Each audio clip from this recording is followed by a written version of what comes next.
On the Talkback Show, on the radio, or whatever audiovisual device you choose to use, welcome to the GBC podcast, where we talk about the Packers and our hometown of Green Bay. This is episode 34, created on December 21st, 2022. I'm John. I'm in Appleton, Wisconsin. Along with me, Jeff. He's in Minnesota. And Neil, the prodigal son, has returned to Green Bay. All right. Say hello, gentlemen, and tell us what you're drinking. So I am in my parents' basement, as any good podcaster should be. I went to the Stillmank Brewery today in Green Bay, over by Green Bay East or by Old City Stadium, as you prefer. And I am drinking a double perky porter, a coffee porter from Stillmank. Everybody loves double perky, Neil.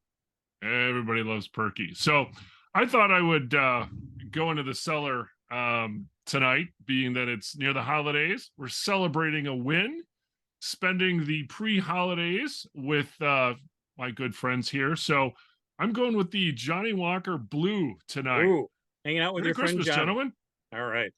I have a butter pecan flavored Appalachian sippin' cream, and you may wonder what makes it Appalachian. Well, the liquor in it is unaged whiskey. Neil, you know what unaged whiskey is, right? That's legal moonshine. All right. Moonshine. All right. You can find us on YouTube and Twitter at Green Bay Chat, Facebook at the GBC Podcast Green Bay Chat, and now just the audio is available on Spotify and Anchor by searching for Green Bay Chat. I know that's possible because we did it pregame on Monday as well. Hopefully we have some new fans joining us on the podcast as well. Topics tonight, we are going to talk about that Monday night game, a recap versus the Rams, and we'll get our playoff scenarios down with a few games remaining in the season. We've got a Packer player of the past, and of course, we're going to look forward to Christmas Day in Miami with our Packer history report. Jeff will be coming up at the end. But for right now, Neil, you are in Green Bay, as you mentioned, and you were in town for the Packer game. Now, you had quite an adventure getting into Green Bay. We don't have to talk about that, but let's just talk about game day. You came over for tailgating. A nice, brisk 15 degrees at around sunset, but the wind was kind of calm, and a good crowd for tailgating, I think. It was a day that really threatened to be a whole lot worse. When I was driving up through Chicago, it was at like 7 degrees at that time and with a whole lot of wind. And so, it's the sort of thing that you think, well, it's maybe not quite going to be bad as 2007 Giants NFC Championship game, but certainly in the ballpark as far as something that's going to be decidedly uncomfortable. I brought a good set of cold weather gear, including a jacket. And as we're tailgating with my group that tailgates outside Badger State Brewery, I'm coming to the realization that maybe it's not quite as cold as it first appeared. I mean, it was 15 degrees, but most importantly, there was no wind whatsoever. So I actually felt comfortable and didn't go with my jacket, went with, there are plenty of layers that are not shown there. But fundamentally, it was far more pleasant than it had threatened to be. And that is always going to make the fans in a better mood. And it was certainly a festive mood as far as the tailgating is concerned. After going to my normal tailgate, went up by the Lot 9 tailgate and met up with some of the people from Green Bay Armory, did a shot ski with a couple people, and then hung out with John for a little bit before heading into the game.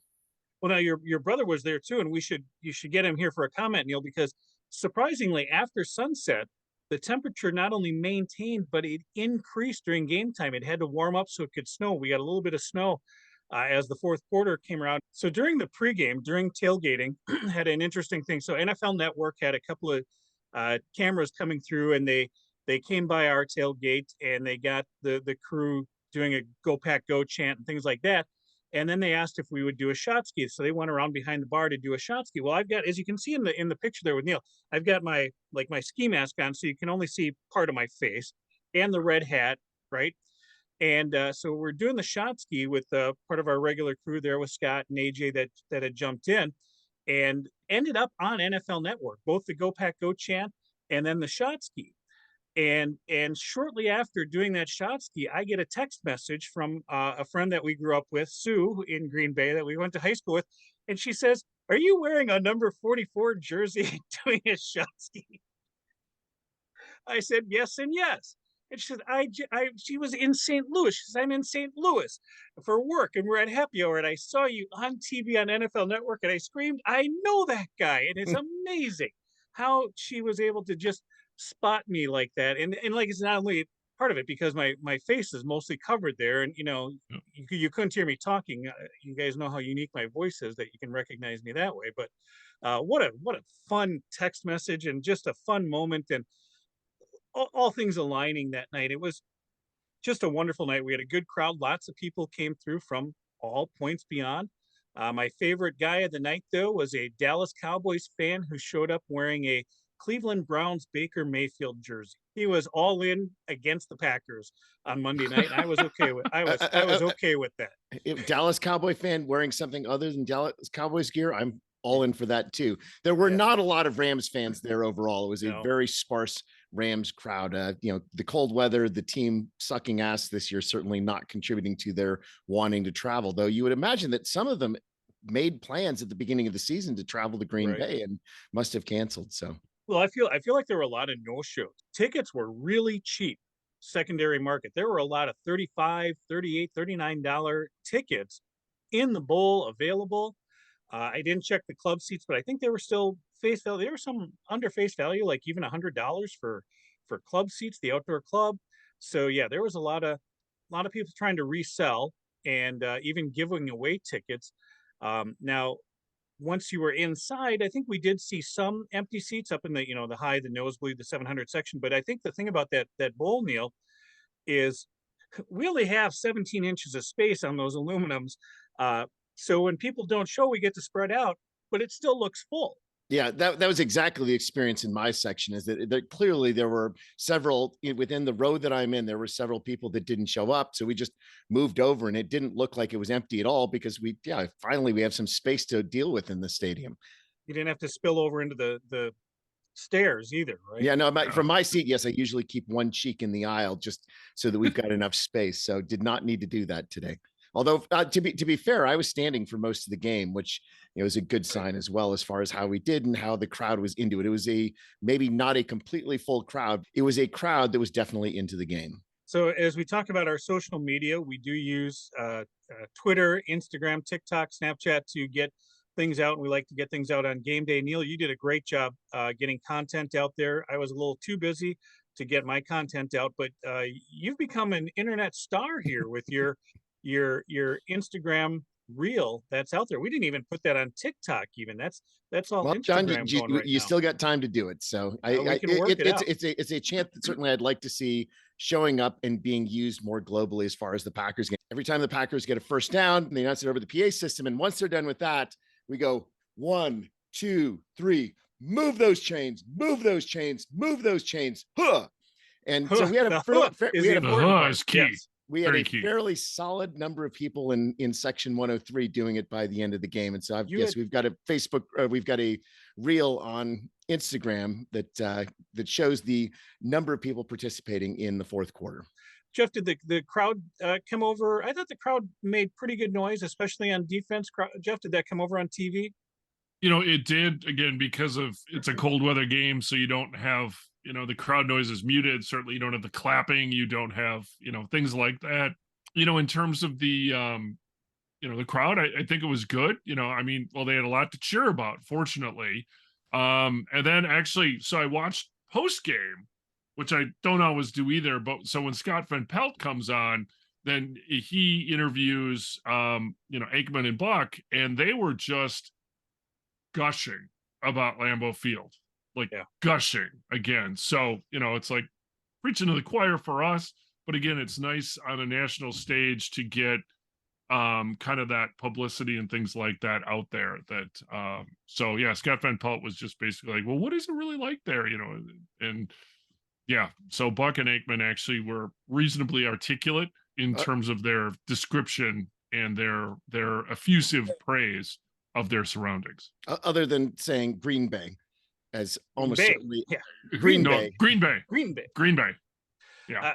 I'll throw my unpopular opinion out there, and I've had it for many years. For as many Packer fans who have always disliked Aikman and Buck on the Packer games, I've never heard it. To me, I don't hear what people think is a bias. I feel that Joe Buck is terrific. I like Joe, both baseball and football.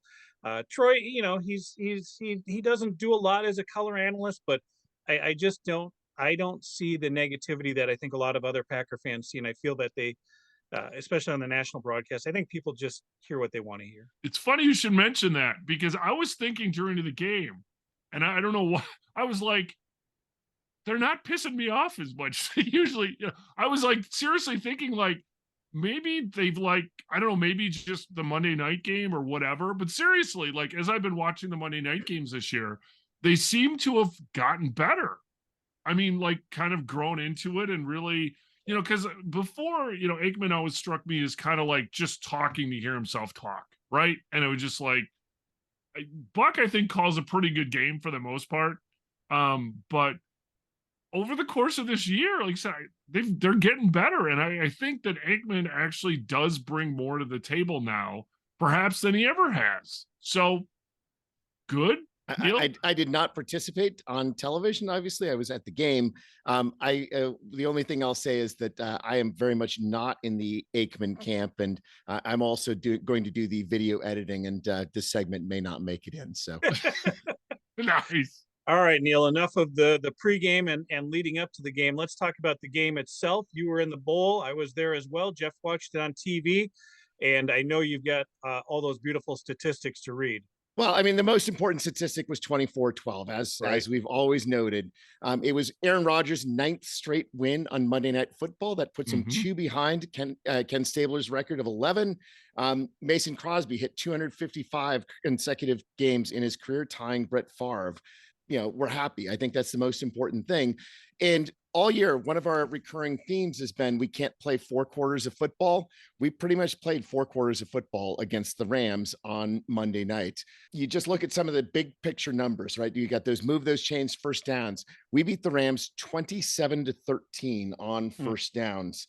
We had 25 more plays than they did. We had over twice as many yards, 345 yards to 152. By everything that matters, we had better statistics. And, it was 24-12. Obviously, if the game had been playing a little bit longer, we'd have scored another touchdown there at the end, too, when we knelt down from the 1-yard line. So we just played a really good game, and we played a good game in which we had a lot of long and sustained drives. And the consistency of our play in the offense, on the defense, and on special teams was something that was noteworthy. We keep doing that, and we've got a pretty good chance to run the table. You mentioned the 4 good quarters, and I think, bottom line, good quarters, but that doesn't mean that it was 4 good whole quarters. I think that the certainly the touchdown drive the Rams had, you had the, here we go again feeling. That totally was the defense. Just, they were up 24-6, and it was just like, oh geez, they're 18 points. They're not doing what they need. They're going to fall back. They're going to play soft. And sure enough, the Rams just kind of marched downfield and they scored the touchdown. Unfortunately, missed the 2 or the conversion there. They should have gone for 2, but they didn't. Missed the field or the extra point, made it 24-12. But just something about that, you had that feeling of dread briefly. Well, there was dread on a couple levels with that too, because part of that touchdown drive included the Jair low block penalty for 15 yards. And among the first downs by both teams had 3 first downs by penalty. So it wasn't exactly a crisp game by either team as far as avoiding the mistakes were concerned. But there were, for the Packers, though, unlike a lot of the games, a couple of the really a couple of the penalties really helped the Packers out in third down situations to get that first down. Now, a couple thoughts. Yeah, that was not a good drive. There are a couple big runs of almost 20 yards. They had the 15-yard penalty, and so you've got 55 yards in literally 3 plays, and boom. So, but a couple other statistics, though, which are not even statistics, but just observations or whatever, because I was kind of glass half empty during this game a little bit. I was like, just not quite, like, okay, wait for the other shoe to fall. They were 2 for 2 on fourth downs, which coming in, they were awful on first downs. They were 31st in the league. And so I'm like, okay, 2 for 2 is good. They're also 4 of 9 on third downs. That's not too bad either. But the other thing that they were doing, they seemed to be adapting a little bit better, both offensively and defensively. And that's not something, and I've said this over the last couple weeks now, since they've been winning again, they're making positive changes throughout the game that are impactful and that they're actually winning the damn game now versus before it was just like, what is happening? So I don't know if LaFleur or what, the mechanisms are that are changing it. Obviously, from a statistical standpoint, the defense rocked this, right? I think they gave up 150 yards or something like that. 156, yeah. Yeah. So that'll obviously pad the stats.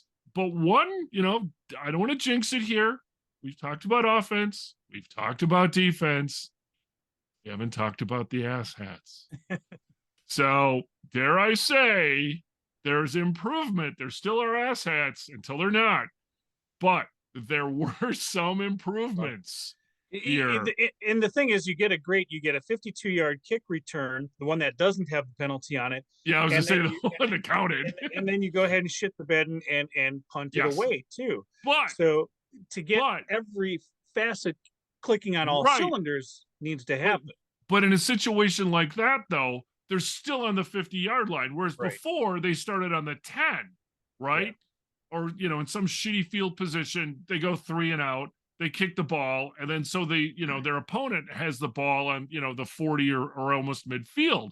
Whereas in this case, they wasted that great run back, but it was still, they're able to get a reasonable, they only need a 30-yard punt, right? And so then the other team is backed way up. So that's where that field position really was important, and they actually really benefited this game from that. Now, this is a really shitty Rams team. I mean, let's face it, but it was good for confidence, and it was just, I know it was said a number of times during the broadcast too. It was just, this is what the Packers needed, right? They took care of business. They beat a shitty team and on to the next game with confidence. They've got no Cooper Kupp out there running around the field no on Aaron, offense. No Aaron Donald, on defense. So there's a lot of things that the defense, they made our defense look really good. Neil, I think you were pretty excited about 5 sacks in the game. 5 sacks, so season Preston high. Smith with 2, Quay Walker with 1. JJ Enagbare gets in there, and then the shared sack, Justin Hollins, who we picked off of waivers from the Rams, and then our rookie Devontae Wyatt. We haven't heard enough about him, but I think he was out there 9 snaps, Neil, and he looked pretty decent on that line. He did indeed, and I think that globally, one of the takeaways from the game that I have is how good our rookies looked overall. And we've had a number of draft classes that have been very questionable, and that is contributed to where our record is right now. If you go by the PFF grades, the number 1 rated player was Quay Walker with an 87. Number 2 was Devontae Wyatt with a 78 on defense. Going on offense, our number 1 rated player was Dobbs at an 89, Dylan at 88 as well. And then add to that the fact that Zach Tom has really been settling in at the left tackle. Yeah. So among all rookie tackles this year who've had 300 or more snaps, which is 12 different tackles, Zach Tom has allowed the fewest pressures at 4. He has the highest pass blocking grade and the highest pass blocking efficiency. So he is really settling in as a pass blocker. And I think that we are seeing this evolution of somebody from a rough draft pick to somebody is now going to become a reliable member of our line for years to come. I did want to talk to you about that too. I mean, the running game, the numbers were pretty nice. Aaron Jones, 17 carries, 90 yards. Had the 14-yard long carry. His touchdown was a passing touchdown, and then A.J. Dillon with 36 yards and the 2 rushing touchdowns. But notably, the first rushing touchdown, the way that line came through, really, you talk about how an offensive line has to work as a unit. And I know that was on your end of the field when they all came towards you, Neil. Did that look like a massive wall the same way it was? Did because it looked like a play where they were going to be stopped, and then they just kept going and going and going, and it's like we did it. I mean, it was. I mean, Dylan's now had a couple of runs like that, and obviously it's not just Dylan; it's Dylan and the line that are coming together as far as making the plays forward. And it's been a really nice thing to watch. The other thing, though, is that we adapted our game according to what was necessary over the course of the game. And so in the first quarter, just going into the statistics of Aaron Rodgers. So Aaron Rodgers overall, 22 of 30, 229 yards. So reasonable numbers. First quarter, 4 of 7, 33 yards. Okay, so he moved the ball a little. We got it. Go ahead, 3-0. Second quarter, 6 of 8, 75 yards.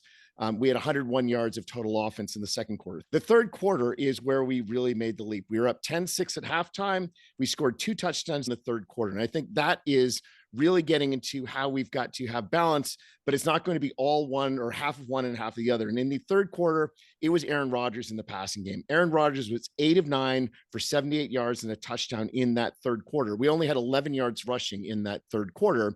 Then we get into the fourth quarter when we need to just kill off a lead. Aaron Rodgers was still 4 of 6, 37 yards, but we had 54 rushing yards, including yards from Taylor. And that last drive, right, where we fundamentally needed to kill off the game, we held on to the ball for 8 minutes and 51 seconds in order to basically go through the entire fourth quarter.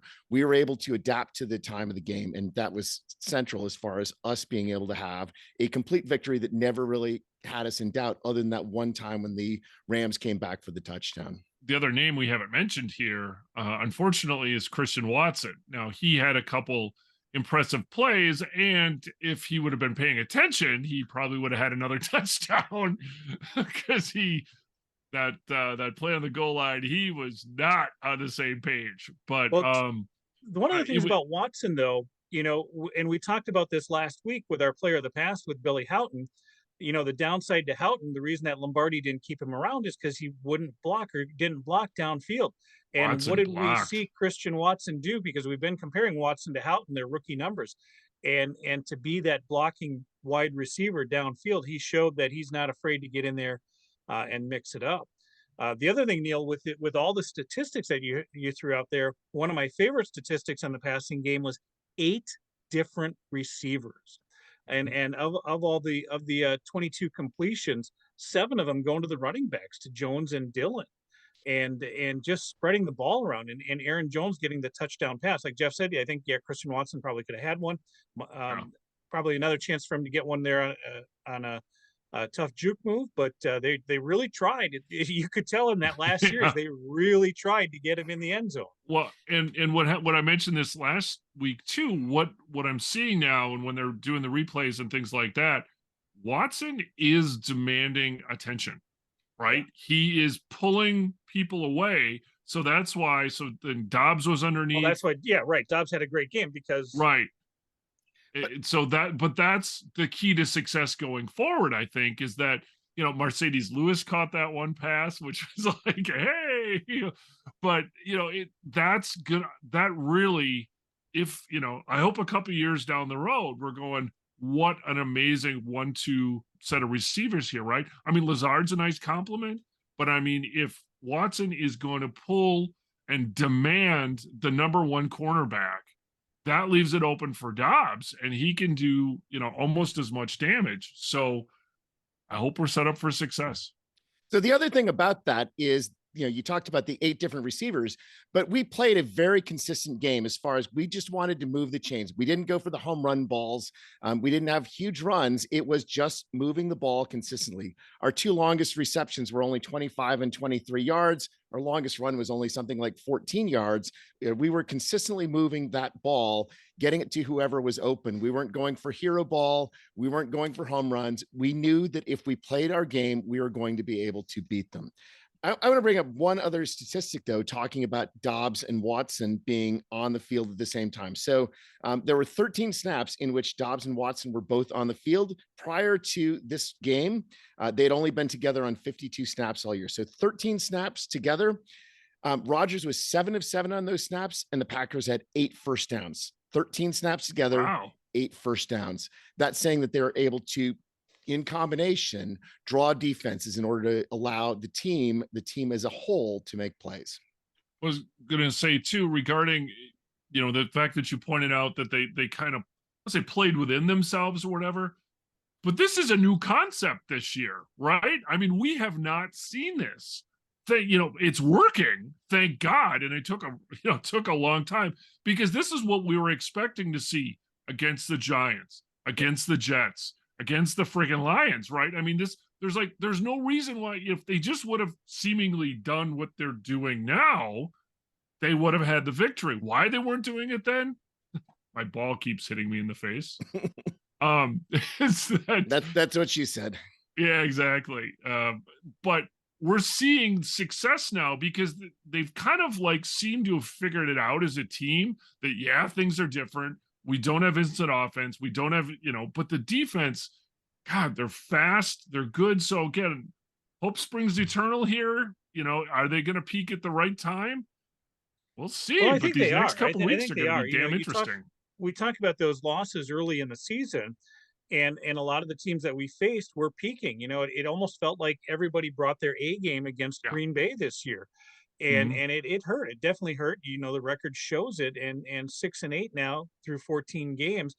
But between the Bears game and the Rams game, and okay, we can talk about maybe the competition level, but that confidence comes into play, and I think that's what we're going to look forward to going into Miami this week as well. We'll talk about that in a little bit, but the win really keeps us in the hunt in the playoff scenarios that we've got going on out there. Green Bay now at 6-8.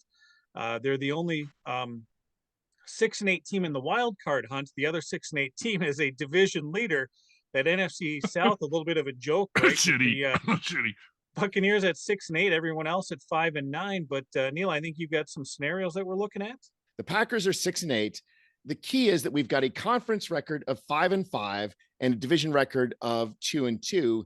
But assuming we win out, and everything as far as playoff scenarios depends on us winning out, we would end up with a 4-2 division record and a 7-5 conference record. And that specifically helps as far as the tiebreakers are concerned, specifically considering the team that I consider the most dangerous for us, Seattle. Seattle's 7-7. They're one game ahead of us. But after losing to San Francisco, they are now 5-6 in the conference. So if we end up tied with Seattle, we are going to end up going in ahead of them based on conference record. Most importantly, Seattle plays at Kansas City this week. If Seattle loses to Kansas City, essentially we win out, we end up ahead of Seattle. So that's the most important. So the Washington Giants winning to me puts the Giants out of us being able to catch them. They would need to lose all 3 of their remaining games for us to catch them. But it puts Washington in a much more difficult situation. It's 7-6-1. We're not going to tie them, so conference record doesn't matter, but they play at San Francisco, Cleveland, and at Dallas. And if they lose 2 of those 3 games, we would go ahead of them if we win out. So I think we've got a fairly straightforward place to go as far as that's concerned. The other team, of course, that matters is Detroit. Detroit is also a game ahead of us. And that's a somewhat more complicated situation because obviously we play them, but if they win 2 of their last 3, we're going to end up with the same conference record. We're going to end up with the same division record. And, this becomes now strength of victory and things like that. So there are a couple of things that are going to come into play. We need Detroit ideally to lose one of their next 2 games such that none of those things come into effect. Now, the biggest challenge that we have as far as Washington is concerned is that they play at Dallas the last week of the season, and Dallas already has the wild card wrapped up. And Dallas losing this week to Jacksonville means that they're basically unable to catch Philadelphia unless a miracle occurs. In fact, Philadelphia can win the number 1 overall seed this week by beating Dallas. And even if Dallas wins, they need Philadelphia essentially to go 0-3 to catch them. So Philadelphia is probably not going to be playing for anything in week 18, but Dallas could, because, if they lose to Philadelphia, especially, they're now in danger of being caught by potentially the Giants for that number 5 seed or that first wild card. And that number 5 seed, most importantly, plays that NFC South division winner. And I think that this is the wild card seed that you want. You want to play whatever shitty team is coming out of the South. And so I think that is our hope. And thankfully it's Washington that plays Dallas. And so hopefully Washington will be playing a team that is highly motivated in the final week of the season. Neil, with that though, the number 7 seed as it stands right now, the number 7 seed gets to go to Minnesota, which isn't a bad straw to draw either. It's that middle, the 6 seed having right now to go to San Francisco. That probably is. It is not a tough draw, except San Francisco is only 1 game behind Minnesota, and San Francisco has a superior conference record at an 8-2 versus Minnesota's 6-3. They'd obviously go to 6-4 if we lose them. So, and San Francisco has a relatively straightforward schedule.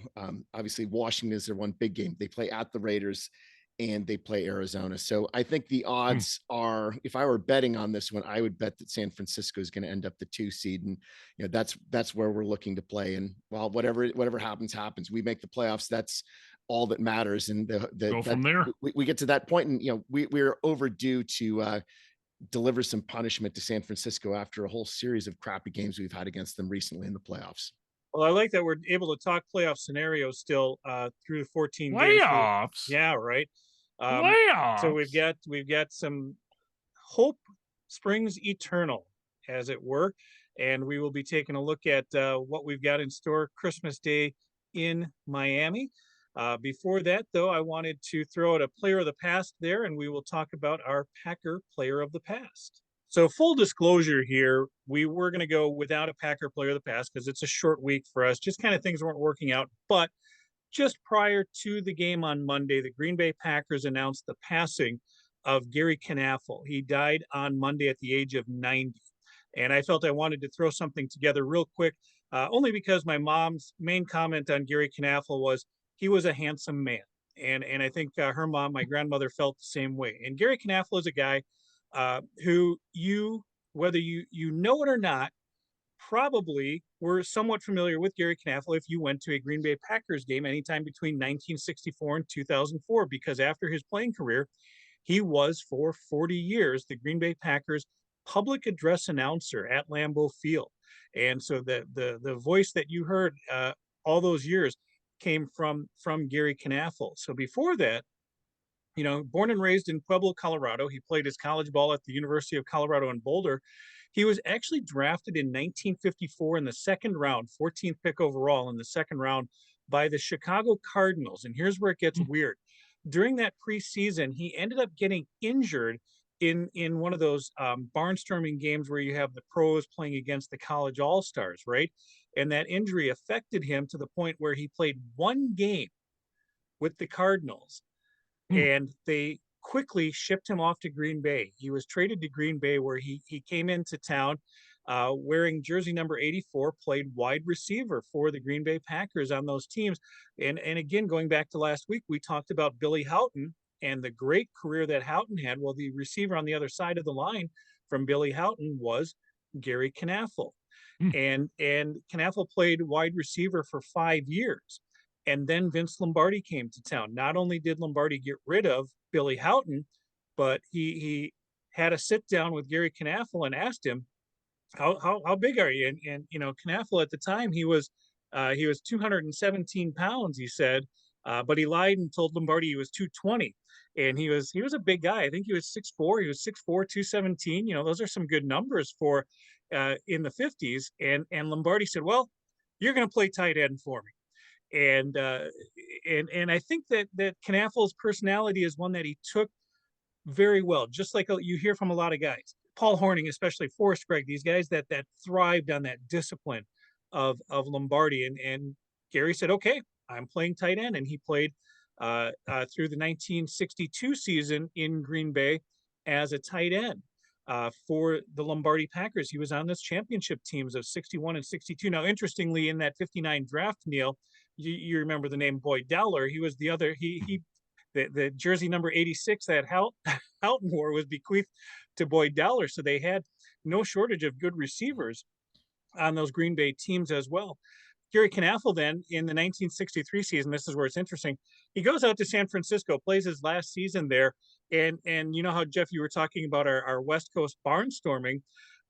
Well, Gary decided that he only wanted to play the one season. And after the Packers had played on the West Coast, he literally hitched a ride on the Packers plane back to Green Bay because I'm going back with you guys. Right. So after that 63 season, he decided to stay in Green Bay. And then Vince Lombardi asked him, can you be our public address announcer? And he had a good voice. He was a good looking guy. Not that you need to be a good looking guy to be, the voiceover guy, announcer. but it worked. So the way the story goes, as Knafelc tells it, he accepted the invitation to be the public address announcer. And in the Packers inter-squad game, he had a spotter with him up in the press box. That was Vince Lombardi Jr. of all people. And in this inter-squad game, Paul Hornung takes a pitch and runs for some nice yardage. So Knafelc says, I thought I'd add a little color, and I said, peerless Paul Hornung on the carry. And then, all hell broke loose. Yes. Being an inter-squad game, Lombardi was up in the press box. and right next Oh, door to where Knafelc was. And Lombardi heard Knafelc say that, and according to Gary, he says, young Vince and I then heard a folding chair slam up against the wall. He came over and let me have it. He's shouting, "That's enough of that blankety blank," Lombardi hollered. And from then on out, uh, you know, Lombardi said, "I want just the facts. Don't be colorful." And if you went to a Packer game between 1964 and 2004, you just are the well facts. aware that that is exactly how Gary Knafelc called games at Lambeau Field. Just the facts. I want to throw one other story out there because Gary Knafelc was quite the raconteur, and he played for those teams, in the 50s that were not very good. And one of those teams, was the Scooter McLean season that we talked about in '58. And Knafelc said that Scooter McLean was a player's coach, and he liked the guys, and he would even play poker with the guys the night before ball games. And Scooter McLean often would lose because he was a terrible player. And he said Max McGee made a fortune off of Scooter McLean, and it was a sad situation. The team went 1-10-1, and not only was McLean not a good poker player, he wasn't a good coach either. But Lombardi came to town, and really everything changed with that personnel. So that kind of gave you an idea. We wonder often why those teams of the '50s were so bad, because there are so many good players that were on that team, and part of it was coaching. But hey, it made for some great stories, and some of those stories, if you get the chance, look up Gary Knafelc, and I know that's a tough one to spell. It is Knafelc is how you spell it. And Gary Knafelc is our Packer player of the past, who passed away at the age of 90, just a couple of weeks short of his 91st birthday. We remember him. So, John, what about statistics? It's funny that you mentioned that. He really didn't have world-beating statistics. In his 9 years in Green Bay, caught 134 passes for 1,930 yards. But really, Neil, the big number out of that, 14.4 yards per reception. That's a huge number for those days. He did have 21 touchdowns in Green Bay, 23 overall in his career. One other fact, this is interesting. He's one of those players who did play at Old City Stadium as well as New City Stadium. He caught the last touchdown pass at Old City Stadium. He is fabled to be the only player ever to be carried off the field by fans at Old City Stadium. And then when we get to New City Stadium, he doesn't catch the first pass or the first touchdown pass, but he catches the game-winning touchdown at New City Stadium as well. Moving on to this week's opponent, we have a Christmas Day game against the Miami Dolphins. And this is a game that we looked at with some trepidation as far as the season was concerned, certainly as Miami started out doing very well. This was definitely a team that we are afraid of, or that we certainly had reason to fear, especially as we were not doing so well ourselves. What I will say, though, is that Miami is seemingly the most streaky team in the NFL this year. Right now, they are running on 3 consecutive losses. Now, all of them on the road, but they have 3 losses in a row. But their entire season was win 3, lose 3, win 5, lose 3. Let's hope it goes to lose 4. Right. It's going to be symmetrical. Win 5, lose 5. Yes. So this will be 4th of 5. That'll work out perfectly. Okay, at any rate, Miami is actually playing for something. They currently are the number 7 team in the AFC, tied with the Clippers at 8-6, and there are 2 teams behind them at 7-7. And so there is something that they are absolutely playing for. But they've definitely shown that they have limitations, and teams have shown that they've got the ability to figure out how to match up. And so when we look at what are the matchups that we need to have, the key is that Tua has been an incredible quarterback this year. His 8.6 yards per attempt leads the NFL, ahead of Jalen Hurts at 8.2 and Mahomes at 8.1. He is averaging 270 yards per game passing, 24 touchdowns and only 5 interceptions. Also only 19 sacks. His 107.8 quarterback rating is number 1 in the NFL this year. And the reason why he's got that is because he's got 2 absolute beasts of wide receiver. Tyreek Hill is number 2 in the NFL with 1,523 receiving yards, just behind Justin Jefferson. And then their number 2 receiver, Jalen Waddle, is 7th in the NFL in receiving yards at 1117. So they have been doing a lot with those 2 receivers. 2 in the top 7 is pretty unheard of as far as how dominant you can be. That brings you back to the greatest show on turf type of situation as far as what they're doing. Now, they're obviously not doing that, but they've got a good team. So you look at their passing yards. They're 3rd in the NFL in passing yards per game. They're 9th in the NFL in points per game, 5th overall in total yards per game. Their weakness there is running yards. They're only 27th in running yards per game. Defense, they do, however, obviously, if you're losing 6 games and you've got a really good offense, you can't have such the greatest defense. Defensively, they're 23rd in yards per game, 27th in passing yards allowed per game. And specifically looking at special teams, they're 31st in the NFL in kickoff return yards, 30th in punt return yards. And so they have assets limitations that may be worse than those of the Packers. And that actually comes out from DVOA. By DVOA, they are 29th in special teams. Now, the last month or so, I've said the Packers are 30th. We have moved up to 27th in DVOA for special teams. Our special teams are actually getting better. They're improving. They are. They are overall 8th in DVOA, 3rd DVOA offense, 18th in defense. So yes, we've got opportunities. Their pass defense is their big weakness, and we've got to be able to limit what their wide receivers and Tua are doing. Well, Jeff, as you know, Tyreek Hill is fast. The saying always was Tyreek down there somewhere.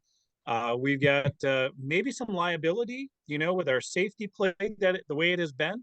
But we have a newly minted Pro Bowler, Jair Alexander. And if we can get that defense to match Jair up with their best receiver, I know that wasn't the case to start the season, but we do have some matchup concerns there, Neil, as you talked about those receivers. Our defense they're going to work on Sunday, and even talking about this Rams game where we saw them go into that soft mode. If Quay Walker can get some good blitzing in, Preston Smith can get some good, JJ and Egbari, if they can do what they did this week, they've got the confidence to get in there. If we're sending guys at Tua, he is a mobile quarterback. Hopefully he doesn't run on us like Jalen Hurts did or Justin Fields did. But, letting that defense play to their strength rather than just kind of play to watch and see what happens is probably going to be the biggest key of this game. And then just going on, is there going to be a turnover, right? So I noted that Tua has not thrown many interceptions. The converse of that is that Miami has not taken the ball away very much this year. They're actually 29th in takeaways. And so we do some of those turnover things that we were able to do against the Rams and some of other good games. That certainly has the possibility of completely changing things as it typically does. Hopefully the offense plays mistake-free football as well as it has in the last 2 games, the Chicago and Rams games, again, building that confidence up. And as we keep talking about it every week, please run the ball. And again, it worked for us this week, keeping the ball in the hands of Aaron Jones and A.J. Dillon and just continue pounding it in. The other thing that I like lately, too, is Rodgers is not going for the home run ball like he has been. A lot of the nice, short, quick hitters. We saw Dobbs with the couple of the quick outs. He hit Cobb across the middle on some quick slants and ends like that. So to stick with those short and sweet passes as well. So again, playing mistake-free football, as always, is going to help you out. Well, and I think his passes are maybe a little better because the thumb is healing as well, right? So they seemed, at least, I didn't notice because I was specifically looking, as we were talking about, the ball would kind of, was heading in kind of with the tip down. It's not good when you have the tip down. But yeah, that didn't seem to be as much of a factor. And like I said, I think the receivers have adjusted somewhat to that anyway, but they are a good hands catching group as well. Like Dobbs, a couple of those catches were hands catches. It never came close to his body. He just, as one of your favorite terms, snatched it out of the air. Since that Patriots game, we've been riding Rodgers' ass. He I think was not playing well before the injury. Neil, I don't know if you feel kind of the way that, when I'm in the stadium, there's a feel, there's an aura, there's something happening that I can feel. And like I said, there were some games where that feel just wasn't there. I think that Monday night it was the confidence, just something feeling, everything looked right, felt right. did you get the feel in Absolutely. the I mean, stadium? fundamentally, it was the sacks and that one interception, right? Those were the only things that Rodgers did that were wrong, and a lot of those sacks were really just holding onto the ball too long. But as I said earlier, right, he's had consistently making those plays that will continue drives. We had 4 drives of 11 plays or longer in the game against the Rams. That means that you are doing the things necessary in order to make the conversions, in order to keep the ball moving forward. And against Miami, that's going to keep Tyreek Hill off the field. How do you guys like the schedule, the way it plays out? Now, last year the Packers played on Christmas Day at home against the Cleveland Browns. This year it's on the road in Miami. We got the 3 games on Christmas Day, kind of like what they did with Thanksgiving Day, but kind of a great lineup of Saturday games on Christmas Eve. But that Saturday night, Christmas Eve night, I don't know, it has always felt really sacred to put an NFL game on Christmas Eve night. Almost feels wrong. It feels dirty. It is. They shouldn't be playing on Christmas Eve night. I mean, the game. Yeah. I mean, imagine the people going to the stadium. I mean, they're going to get a midnight mass in their, sitting in their cars, leaving the stadium is sort of a best case scenario for them. Christmas Day could be interesting. We did talk about, we went to the Buffalo game this year. Miami was our backup plan. When we found it was a Christmas Day game, we said, well, no, we're not going. As much as it would sound nice to be in Miami in December, the weather doesn't look like it's going to be all that great there either. This cold snap that's going to hit the country, it's going to be biting here on Sunday. But even they're looking at, like, I think maybe 50 degrees and rainy on Sunday in Miami. 50 degrees is still warmer than 5, but I don't know if I want to go to Miami and spend the day in a rainy 50-degree day. I definitely wouldn't, having done that before. I think the key, though, is that there's not going to be a Miami advantage of heat where the Packers are going to melt in the heat. And as long as we don't have a situation where Miami has advantage, that means that it plays in our favor. And and you throw into there too, Neil, Miami wears white at home, so Green Bay should be in their green jerseys. I prefer green over the white any day. We talked about the white at home, Jeff, right? I don't care for white at home, but I love it when they get to wear green on the road. And they're usually good in green on the road. It's a tougher color. They look bigger. Like when we were in Buffalo and they were wearing that white, they just looked small and they just kind of disappeared into the field. It was very slimming, John. White is very slimming. One of the things we also like to talk about is overall records. We know Green Bay holding the all-time franchise win record. We also look at how they fare against other franchises. One of those franchises that Green Bay does not do well against is the Miami Dolphins, and that leads us into our bedtime story, Jeff.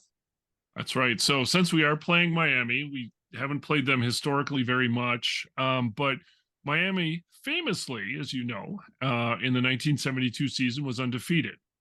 So the only undefeated team in the Super Bowl era. Patriots came close. They lost the Super Bowl. Too bad. But then it got me thinking, okay, how close have the Packers come to an undefeated season? Well, they've never had an undefeated season.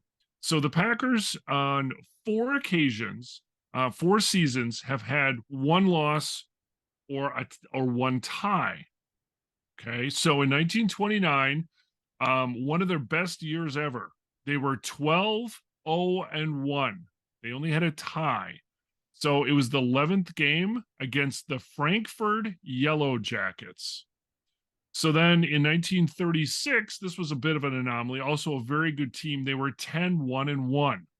They lost their second game, game 2 against the Bears, and they tied game 12 against the Chicago Cardinals. 1941, the Packers were 10-1-0. The only game they lost was against the Bears in game 3. 1962, arguably the best Packer team ever. They were 13-1. The only loss was against the Detroit Lions, and that was game 11. And while I was doing this, I looked at the point differential for the 1962 team. Packers scored 415 points. The opponents 148. That's pretty dominant. And then, of course, there was the 2011 season for the Packers, in which they went 15-1. Dominant offense. The only game they lost was actually against the Kansas City Chiefs. Game 14, and then they didn't do so well in the playoffs. Yeah, So there were two. That's a team that has a 2-loss record, though. That's Yeah. we're not Patriots fans. Let's not give ourselves credit for that. That was a missed opportunity at the very least. Yes. So interestingly enough, when the Packers football team was independent in 1919 and 1920, they were really good too. So in 1919, they were 10-1, and the only loss of the season was to the Beloit Professionals. And then in 1920, they went 9-1-1. They tied their first game, the Chicago Boosters, and they lost the 8th game, and I'm assuming it's a different team, the Beloit Fairies. On that note, then it also got me thinking, one last thing, records, overall records against teams in the league.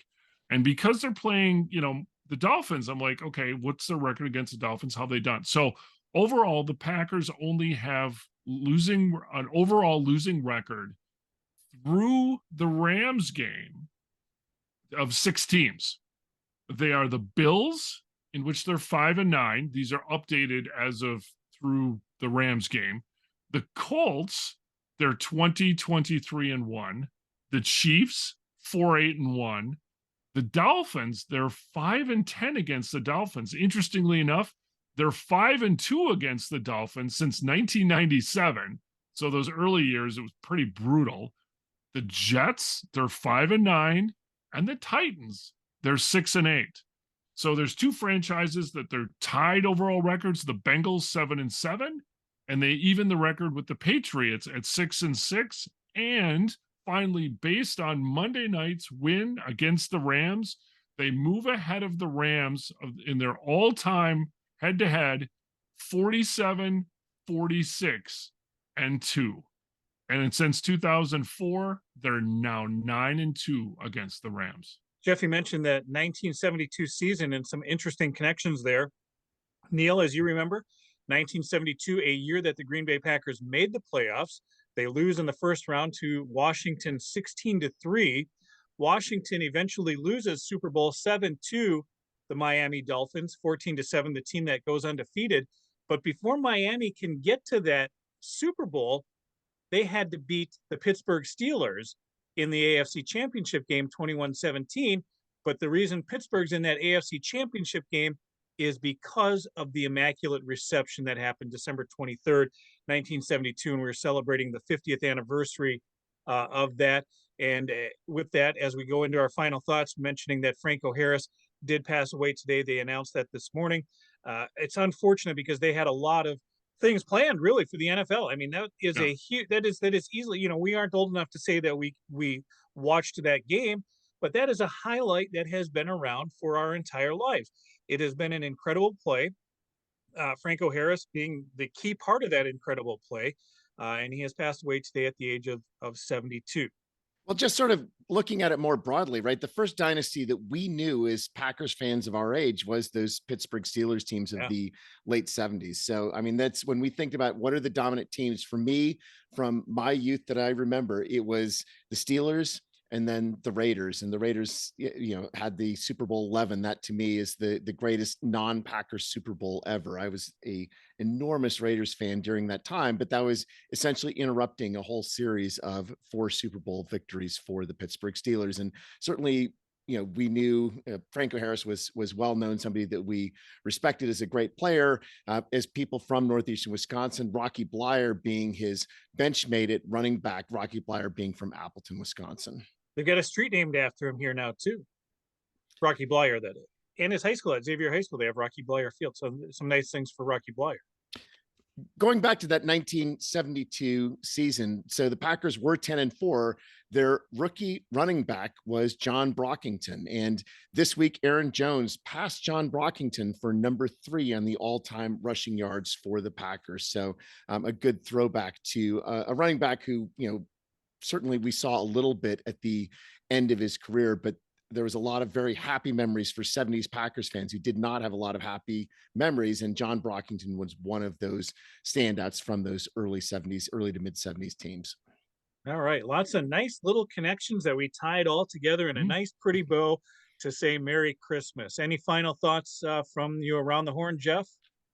No, just looking forward to a good weekend of football and Christmas and with kids. It's always an exciting time of the year. So I know here in Minnesota we've got some weather challenges. So but you know what? It's not as bad as where we were this summer. So, could be worse. But no, looking forward to a great holiday weekend, a great weekend of football, and hopefully a Packers victory. So my mother is a dedicated listener of the podcast. When we talk about the barbs, she is one of the barbs. I think that we avoided F-bombs in today's podcast. And so that probably fits because my mother turns 80 years old tomorrow. All So right, happy birthday to my mother. Happy birthday, Barb. And along with that, happy Hanukkah, Merry Christmas, happy Festivus, whatever you may be celebrating this week. Please enjoy it along with the GBC podcast. If you're watching us on YouTube, hit the subscribe button, leave a comment. Remember, you can find us, the GBC podcast, at Green Bay Chat. That's all one word. Twitter, Instagram, TikTok, Snapchat, on Facebook at the GBC podcast, Green Bay Chat. We've got the reels that are blowing up to check out. We'll get it over on TikTok. And as always, may you fully appreciate the magnitude of your impending good fortune. Thanks for joining us. Good night. Good night.